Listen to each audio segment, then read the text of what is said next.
बिस्मिल्लाहिर्रहमानिर्रहीम। अस्सलाम वालेकुम नाज़रीन। मैंने 10 जुलाई को जो प्रोग्राम आप लोगों के साथ किया था, उसमें मैंने निशानदेही की थी कि आज यानी कि 12 जुलाई को ट्यूलिप होटल इस्लामाबाद में क्लब रोड के अंदर कुछ ऐसे पाकिस्तानी गैर मुल्कियों की कॉन्फ्रेंस होने जा रही है जो कि बाहर चले जाते हैं।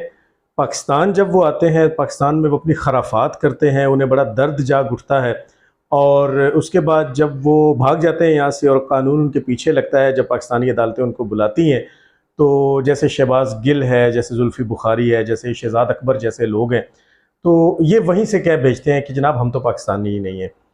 तो लेकिन यहाँ पे ये किसी ख़ास एजेंडे के तहत आते हैं और ये सिलसिला पाकिस्तान की तारीख में सबसे ज़्यादा अगर हुआ है तो वो पीटीआई के दौर में हुआ है। इन तमाम लोगों का ताल्लुक जो है वो पीटीआई से है। तो आज जो कॉन्फ्रेंस हो रही है जिसका मौजू नाउ और नेवर है, वो भी सारे प्रो पीटीआई लोग हैं। उनके अगर एक एक की प्रोफाइल आप देखें तो वो इमरान खान साहब के हक़ में है और इंसानी हकूक़ की खिलाफ वर्जियों के नाम पे वो पाकिस्तान में कॉन्फ्रेंस कर रहे हैं, जिसमें वो गैर कानूनी, उनके नज़दीक गैर कानूनी गिरफ्तारियाँ और सियासी क़यादत को पीछे करना। यानी इस वक्त सारी दुनिया जानती है कि पाकिस्तान में कौन सी सियासी क़यादत है जो कि पीछे कर दी गई है, जिसको दीवार से लगा दिया गया है। तो उनके हक़ में वो आए हैं और आज वो कॉन्फ्रेंस जो है वो यहाँ पे है और शायद इस वक्त वो शुरू हो चुकी होगी।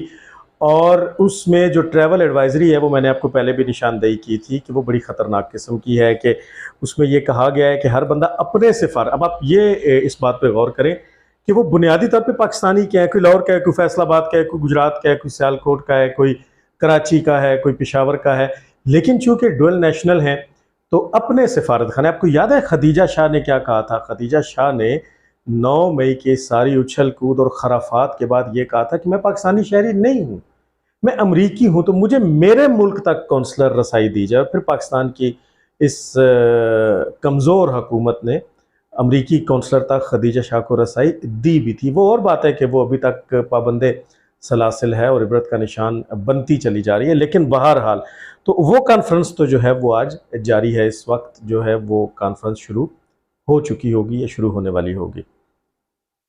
अब पाकिस्तान बचपन से जो हमारे किताबों में पढ़ाया जाता है, जो मुताले पाकिस्तान की किताबों में पढ़ाया जाता है, उसमें पाकिस्तान के बैरूनी ताल्लुकात, बैनुल अक़वामी जो ताल्लुकात हैं, जो इंटरनेशनल रिलेशंस हैं, उनकी बात की जाती है। वाहिद मुल्क दुनिया में इज़राइल है कि जिसके साथ पाकिस्तान के सिफारती ताल्लुकात नहीं हैं और हम इज़राइल को तस्लीम ही नहीं करते। पाकिस्तानी पासपोर्ट के ऊपर बड़े जली हरूफ में लिखा है कि ये जो पासपोर्ट है ये सिवाय इज़राइल के दुनिया के हर मुल्क में कारामद है।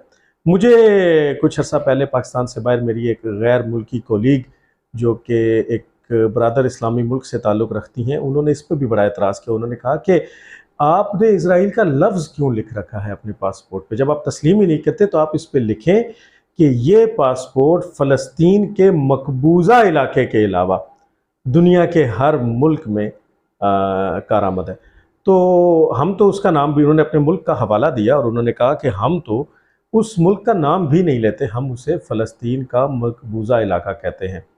उस इज़राइल ने अक़वाम मुत्तहिदा के इंसानी हकूक़ की, ह्यूमन राइट्स की एक कॉन्फ्रेंस जो है वो स्विट्ज़रलैंड के शहर जनेवा में जारी है और उसके अंदर जो मुस्तकिल मंदूब है इज़राइल की और यानी फ़लस्तीन के मकबूजा इलाके की, जो सेकंड नंबर पे है, यानी एक तो फर्स्ट नंबर पे मुस्तकिल मंदूब है और दूसरी जो सेकंड नंबर पे है, उसने बड़ी तशवीश का इजहार किया है और उसने कहा कि उसे पाकिस्तान के अंदर गैर कानूनी गिरफ्तारियों, अब आप ज़रा इस पर गौर करें, गैर कानूनी गिरफ्तारियों और ह्यूमन राइट्स की वायलेशंस पर बड़ी तशवीश है।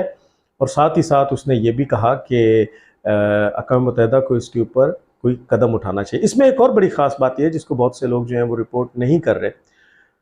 उसने ये भी कहा कि पाकिस्तान में जो हम जिन्स परस्ती वाली शादियां हैं, यानी मर्द की मर्द से शादी और औरत की औरत से शादी, ये जो एक गलीज़ रवाज आलम कुफ्र में तमाम ममालिक में जो है वो बड़ी मजबूती पकड़ता जा रहा है, उसने पाकिस्तान के अंदर इनको कानूनी करने पे भी ज़ोर दिया। अब सबसे बड़ी इसमें जो हंसी मजाक की बात है वो ये कि इंसानी हकूक़ की बात कौन कर रहा है? इज़राइल कर रहा है। वो इज़राइल के जो एक ऊंचे मकाम पे बैठ के एक पहाड़ी टीले पे या एक ऊंची जगह पे बैठ के मासूम जो फ़लस्तीनी बच्चे वहाँ से स्कूल जाने के लिए निकलते हैं, उनके ऊपर अपने निशाने दुरुस्त करने की प्रैक्टिस करते हैं, उनको शहीद करते हैं, उनको गोलियां मारते हैं, उन पे अपने निशाने दुरुस्त करने की प्रैक्टिस करते हैं, जो गैर कानूनी तौर पे पिछली कई दहाइयों से एक मुस्लिम मुल्क फ़लस्तीन के ऊपर काबिज़ हैं, जो जिनका अपना कोई देश नहीं है, जो यहाँ पे मकबूजा हैं और जिन्होंने अपनी रेशा दवानियों की वजह से हर मुल्क में अपने पंजे गाड़ रखे हैं और हर मुल्क के अंदर उन्होंने अपने एजेंटों को छोड़ रखा है। अब मैं नाम नहीं ले रहा, अब आप जरा इस पे बड़े ठंडे दिमाग से, और मैं तहरीके इंसाफ के जो चाहने वाले हैं उनको भी इस बात की दावत देता हूँ। ज़ाहिर है हर जमात के साथ उसके चाहने वाले हैं, नून लीग के चाहने वाले हैं, पीपल्स पार्टी के लोग हैं, जमात इस्लामी के लोग हैं और तहरीके इंसाफ के लोग हैं, खिलाड़ी हैं, इंसाफीज़ हैं, तो वो सिर्फ इस बात का जवाब दे दें कि पाकिस्तान में तो बड़ी बड़ी गिरफ्तारियां हुई हैं, पाकिस्तान में बड़े बड़े अजीम रहनुमाओं को काल कोठरी लगाया गया, उन्हें जेलों में डाला गया, उन्हें उनके साथ बड़ा नारवा सलूक किया गया, उन्हें सरेआम गोली मार दी गई, यहाँ पे बड़े लोगों को शहीद किया गया। इज़राइल की गैरत तो कभी नहीं जागी। पहली बात तो ये कि इज़राइल से हमारे कोई ताल्लुक नाकात नहीं, तो इज़राइल को इसके ऊपर एक शटअप कॉल देनी चाहिए, एक शटअप कॉल देनी चाहिए, लेकिन इज़राइल को किसी ने अभी तक शटअप कॉल नहीं दी।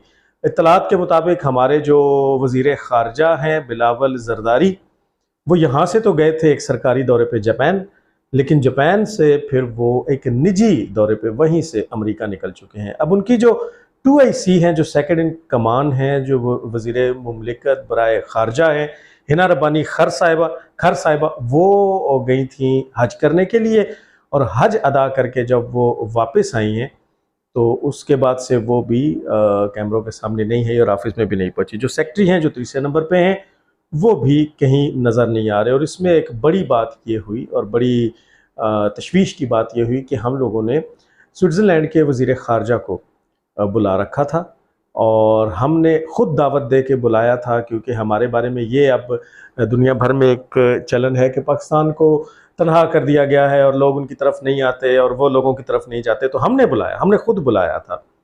लेकिन जब वो आए तो हमारे ना वज़ीर ख़ारजा बिलावल ज़रदारी यहाँ पे मौजूद है, ना वज़ीर मुमलिकत बराए ख़ारजा हिना रब्बानी खर मौजूद है और ना ही सेक्रेटरी मौजूद है। तो एक कायम मकाम जो सेक्रेटरी है उनके ज़रिए उनका इस्तकबाल भी करवाया गया और उनके साथ जो रवैया इख्तियार किया गया, अब इस दाग को मिटाने में कई साल लगेंगे। अब जब मखलूत हुकूमत हुआ करती है तो फिर यही हाल हुआ करता है, मुल्क जमूद का शिकार होता है। अगर मुल्क और इसकी हुकूमत किसी एक जमात के पास कुली तौर पे हो तो फिर वो इस पर बड़े खुल के फैसले ले सकें कि जनाब किसने जाना है, वज़ीर आज़म ने इस्तकबाल करने जाना है, वज़ीर ख़ारजा ने जाना है, उनके कान खींचे जा सकें, उनको सरजनश की जा सकती है। लेकिन चूँकि इस वक्त वज़ारत ख़ारजा पे मुकम्मल तौर पे ज़रदारी ख़ानदान का कब्ज़ा है, तो क्या जुर्रत है वज़ीर आज़म की कि वो बिलावल ज़रदारी को कुछ भी कह सकें, उसके कान खींच सकें, उसको सरजनश कर सकें। फिर वो इत्तेहाद जो है वो कायम नहीं रहता, और इत्तेहाद कायम ना रहे तो हुकूमत कायम नहीं रहती। तो बिल्कुल इसी तरह से ये जो कुछ इज़राइल की जानिब से किया गया है, इसके लिए एक बड़ा धड़ल्ले का जवाब चाहिए था। बिलावल भुट्टो को गला फाड़ फाड़ के और चीख चीख के और लहरा लहरा के तकरीरें करने का तो बड़ा शौक है, और वो अपने मुखालफिन को तो आपको बड़ा लिताड़ता हुआ नज़र आता है कौमी असम्बली के अंदर, और उस वक़्त वो तमाम जो हदें हैं, जो बोलने की हदें हैं और जो तहज़ीब की हदें हैं, वो भी आपको क्रॉस करता हुआ नज़र आता है। लेकिन यहाँ पे बिलावल गायब है। देखें आज की दौर जो है वो ग्लोबल विलेज है, दुनिया बड़ी सिमट चुकी है, तो बयान तो इसराइल के इस बयान के जवाबी बयान तो अमेरिका से भी जारी हो सकता है। और हिना रब्बानी खर कोई छोटी मोटी खातून तो नहीं है, वो तो वज़ीर मुमलिकत बराए ख़ारजा हैं और पाकिस्तान में ही मौजूद है अपनी निजी मसरूफियात में, तो वो वहाँ पे भी प्रेस कॉन्फ्रेंस कर सकती हैं, सेक्रेटरी साहब भी जवाब दे सकते हैं। लेकिन जैसा जवाब होना चाहिए वैसा जवाब नहीं दिया गया। इज़राइल जिसको हम नहीं मानते, जिसको हम कोई मुल्क ही तस्लीम नहीं करते, जो दुनिया में सबसे बड़ा दहशत गर्द है, जिसने फ़लस्तीन के अंदर ह्यूमन राइट्स की, इंसानी हकूक़ की धज्जियाँ बखेर रखी हैं, वो पाकिस्तान में उनके नज़दीक गैर कानूनी गिरफ्तारियों पे उसको तशवीश है। तो गैर कानूनी गिरफ्तारियाँ इस वक्त किसकी हो रही हैं? मतलब इसराइल तो उसको गैर कानूनी गिरफ्तारी कहता है, लेकिन हम तो उसको बड़ी कानूनी और आइनी और जुर्म के मुताबिक गिरफ्तारी कह रहे हैं। तो वो कौन सी जमात की हो रही हैं? अब आप ज़रा सोचें, कल सलीम साफ़ी ने अपने एक ट्वीट में लिखा कि डॉक्टर इसरार अहमद और अब्दुस सत्तार ईदी और हकीम मोहम्मद सईद तीनों मरहूमीन की दूरअंदेशी को सलाम। आपको पता ही है कि इन तीनों ने चेयरमैन पीटीआई के बारे में अपने अपने दौर में क्या कह रखा है। डॉक्टर इसरार अहमद ने तो बड़ा खुल के इमरान खान साहब के बारे में ये फरमा रखा है कि इसराइल इनको परवान चढ़ा रहा है और इनको पाकिस्तान में हुकूमत में लाया जाएगा और फिर वहाँ पे अपना सारा एजेंडा लॉन्च किया जाएगा। तो मैं नहीं कह रहा, सलीम साफ़ी भी नहीं कह रहे, ये तो डॉक्टर इसरार अहमद जो है वो कह के चले गए। कुछ ऐसी बात अब्दुस सत्तार ईदी भी कर गए और ऐसी ही बात हकीम मोहम्मद सईद ने भी की थी। सलीम साफ़ी ने तो सिर्फ उन मरहूमीन मगफूरीन की जो दूरअंदेशी थी उस ज़माने की, कि जब इमरान खान साहब के दूर दूर तक हुकूमत में आने का कोई चांस नहीं था, कुछ पता नहीं था कि कल को ये भी हो जाएगा जो हो गया, लेकिन वो हो गया। और पाकिस्तान की 75 साल तारीख में पहली मरतबा यहूदियों ने एक बाकायदा अवामी फोरम के ऊपर, एक आलमी फोरम के ऊपर यानी यूएन के फोरम के ऊपर नाम लेकर पाकिस्तान के अंदर होने वाली इन चीज़ों पे तशवीश का इज़हार किया। भी तुम्हें क्या लगे, तुम मामे लगते हो, बेगानी शादी में अब्दुल्ला दीवाना। लेकिन अब इससे जो किरणें फूटती हैं और इससे जो नहरें और चश्मे निकलते हैं और इससे जो नताइज अखज़ किए जा सकते हैं वो बड़े ख़तरनाक हैं। वो ये कि फिर वो जो 3 मरहूमीन हैं जो कुछ कह गए हैं वो तो बिल्कुल सच साबित होता चला जा रहा है। इसराइल को क्या इंटरेस्ट हो सकता है पीटीआई के लोगों की गिरफ्तारी के ऊपर तशवीश पे, और इमरान खान के साथ अब जो कुछ इस्टेब्लिशमेंट की जानिब से और हुकूमत की जानिब से सलूक रवा रखा जा रहा है। मैंने पहले भी बड़े प्रोग्राम्स में जिक्र किया कि पाकिस्तान के बहुत से वज़राए आज़म के साथ इससे बदतर, खान साहब को तो अभी तक गिरफ्तारी नहीं किया गया। वो एक दफ़ा हुआ जिसके नतीजे में 9 मई हो गया, 9 मई को ही गिरफ्तारी हुई थी और 9 मई को ही जो कुछ हो गया, फिर उसके बाद गुट्टू सीयू भी हो गया, फिर उसके बाद मिस्टर बदयाल ने बिच बिच के दीदा और दिल फर्शे राह करके खान साहब के लिए, न्याजी साहब के लिए रेस्ट हाउस भी खुलवाया। वहाँ पे सदर साहब अपने घर से खाना भी पकवा के ले गए, वहाँ पे लूडो कैरम भी चलती रही, वहाँ पे गपशप भी होती रही, वो सब कुछ हो गया। नवाज शरीफ के साथ तो बहुत कुछ हुआ, शहबाज शरीफ के साथ बहुत कुछ हुआ, बेनज़ीर भुट्टो को तो शहीद कर दिया गया, जुल्फ़िकार अली भुट्टो को फांसी लगा दी गई, जनरल ज़िया की तैयारी को बम के ज़रिए उड़ा दिया गया, जनरल मुशर्रफ को मुआख़ज़े की धमकी दे के घर भेज दिया गया। लेकिन इसराइल को कभी भी तशवीश नहीं हुई। अब जबकि इमरान खान की कश्ती डूबती हुई बड़ी वाज़े तौर पे नज़र आ रही है और ये नज़र आ रहा है कि आने वाले दिन जो हैं, जब तक कि मिस्टर बंदयाल का साया इस मुल्क की अदालतों पे कायम है तब तक तो सतही खैरें हैं खान साहब को, लेकिन जैसे ही वो साया उठेगा तो उसके बाद कुछ भी हो सकता है। और देखें, अभी ये सब प्रेडिक्शंस हैं, ये कोई ख़बर नहीं। अब कल भी 13 जुलाई को भी नैब ने इमरान खान को तलब कर रखा है, और वो जो नैब का तरमीमी आर्डिनेंस जिस पे हम बड़ा तफसीली प्रोग्राम कर चुके थे, जिसके मुताबिक अब जब तक चाहा जाएगा अपनी तहवील में रखा जाएगा मुल्ज़मान को और उनको अदालत में पेश नहीं किया जाएगा, और ये सारा सवाबदीद होगी चेयरमैन नैब की, चाहे वो कोई भी हो, तो उसके तहत भी एक जो तलवार है वो तो लटक रही है इमरान खान साहब के सर पे कि अगर वो कल को नैब में पेश होते हैं और नैब उनको गिरफ़्तार कर लेता है तो अब कानून पास हो चुका है। वो जो सादिक संजरानी ने अपने सिग्नेचर करके बतौर कायम मकाम सदर जिस आर्डिनेंस को कानून बना दिया था, तो तलवार तो लटक रही है। लेकिन ये पाकिस्तान का दाखिली मामला है, ये पाकिस्तान का मामला है। इमरान खान एक पाकिस्तान में इमरान खान के ऊपर इल्ज़ाम नहीं लगा रहा, और मैं ये जो कंस्पायरेसी थ्योरीज हैं इन पर ज़्यादा बिलीव भी नहीं करता। मैं तो सिर्फ वो बात कर रहा हूँ कि ये सोच का जाविया आपके हाथ, आप इस पे सोचें, आप इसके बारे में जानें कि इसराइल को क्यों तशवीश है, इसराइल का क्या इंटरेस्ट है। क्योंकि पाकिस्तान में पीडीएम की तो किसी जमात की गिरफ्तारियां नहीं हो रही, पीडीएम के किसी लीडर को भी गिरफ्तार नहीं किया जा रहा, बल्कि उल्टा हम देख रहे हैं कि पीडीएम के वो लोग और इवन आईपीपी, अब मुझे तो इसका नाम भी भूल जाता है, इस्तेकाम पाकिस्तान पार्टी जो है, जिसमें आजकल आपा जो हैं वो बड़ी हमें दोबारा वही दुपट्टे शुपट्टे ले के और बड़े अच्छे खूबसूरत से लिबास पहन के बड़ी मुतहर्रिक नज़र आती हैं, उनके लोग जहांगीर तरीन, नवाज शरीफ, इनके तो उल्टा रास्ता साफ किया जा रहा है, इनकी नाअहली को ख़त्म करने के सारी सबीलें लगाई जा रही हैं। तो प्रॉब्लम जो इसे देखें, इसराइली मंदूब ने उसके अंदर पीटीआई का, इमरान खान का नाम इस्तेमाल नहीं किया।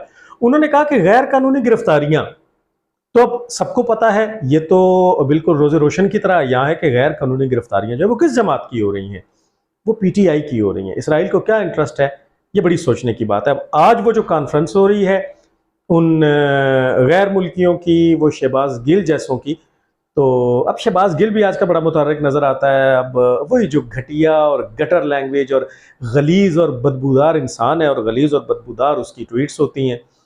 तो ज़रा पाकिस्तान आए ना, पाकिस्तान आए, यहाँ पे मर्द का बच्चा बने। यहाँ पे तो ज़बान निकली होती थी, मैं जानवर का नाम नहीं लेता, और सांसें उखड़ी होती थी। बाहर गया है तो फिर बार्किंग जो है वो शुरू कर दी कि पाकिस्तान आओ। तो ये जो लॉबिंग हो रही है, ये जो इसराइली, भारतीय और अमरीकी लॉबिंग हो रही है, उनके जो इंटरेस्ट हैं पाकिस्तान में, वो अब वाज़े नज़र आते जा रहे हैं। और दूसरी चीज़, एक बात को ज़हन में रखिएगा कि इसका नुकसान पाकिस्तान को इंशाल्लाह नहीं है, लेकिन इसराइल का इस हवाले से बात करना कि जिसके ताने बाने फिर जाके पीटीआई और चेयरमैन पीटीआई से मिलते हो, इसका नुकसान इन अ लॉन्ग रन पीटीआई को होगा। पीटीआई के हवाले से एक मजीद पर्दा जो है वो उठेगा, लोगों की आंखें खुलेगी, तो इसका पीटीआई को बहुत नुकसान होगा। होना तो ये चाहिए था कि चेयरमैन तहरीक इंसाफ की जानिब से, और तहरीक इंसाफ के जो चंद बचे कुछ लोग रह गए हैं, उनकी जानिब से एक तगड़ा बयान दिया। गवर्नमेंट ने तो बयान नहीं दिया, उनकी जानिब से बयान दिया जाता कि जनाब ये हमारा दाखिली मामला है और हम आपको एक मुल्क की तस्लीम नहीं करते, तो खबरदार, आपको किसी तशवीश की ज़रूरत नहीं है। और साथ ही साथ ये जो मर्द की मर्द और औरत की औरत से शादी के बारे में जो बेहुदा गोई की गई है इसराइल के हवाले से, उनको शटअप कॉल जो है वो इस पर ज़रूर देनी चाहिए। अदालती हवालों से अब आने वाले दिनों में क्या होगा, हम आपको आगाह करते रहेंगे।